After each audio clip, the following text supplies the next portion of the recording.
Hello दोस्त, मैं writer Congress राज और आज मैं फिर से एक नया सैड सॉन्ग लेकर आया हूँ। अच्छा लगे तो लाइक कीजिएगा और गाना लिखवाने के लिए मेरे पास संपर्क कीजिएगा। तो नजर नहीं आवाही तो परसों से,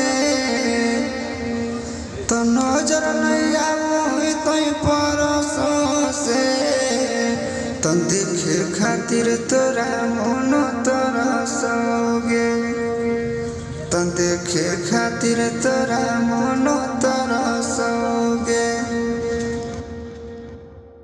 तो कहाँ गेली हमर करे जा, घर दुआर खोजी ले कले जा। तो बारिश के जैसन अखिया बरसोगे,